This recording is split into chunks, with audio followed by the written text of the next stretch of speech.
Nehemiah Chapter 4. But when Sanballat heard that we were rebuilding the wall, he became furious and filled with indignation. He mocked the Jews, and spoke in the presence of his brothers and the army of Samaria, saying, "What are these feeble Jews doing? Will they restore it for themselves? Will they offer sacrifices? Will they finish it in a day? Will they revive the stones from the heaps of rubbish, stones that are burned?"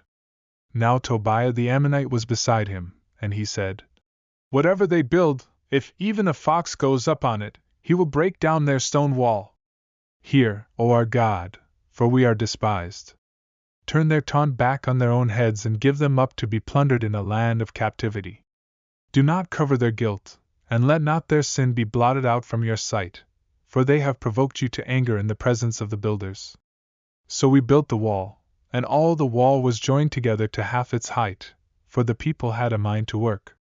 But when Sanballat and Tobiah and the Arabs and the Ammonites and the Ashdodites heard that the repairing of the walls of Jerusalem was going forward and that the breaches were beginning to be closed, they were very angry. And they all plotted together to come and fight against Jerusalem and to cause confusion in it. And we prayed to our God and set a guard as a protection against them day and night. But Judah said, "The strength of those who bear the burdens is failing, and there is too much rubble, so that we are unable to work on the wall." And our enemies said, "They will not know or see till we come among them and kill them and stop the work." At that time the Jews who lived near them came from all directions and said to us 10 times, "You must return to us." So in the lowest parts of the space behind the wall, in open places, I stationed the people by their clans, with their swords, their spears, and their bows.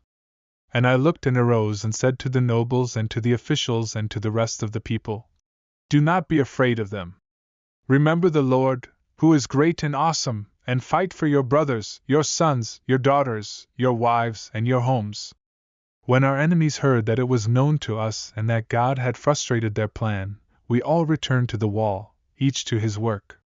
From that day on, half of my servants worked on construction, and half held the spears, shields, bows, and coats of mail. And the leaders stood behind the whole house of Judah, who were building on the wall.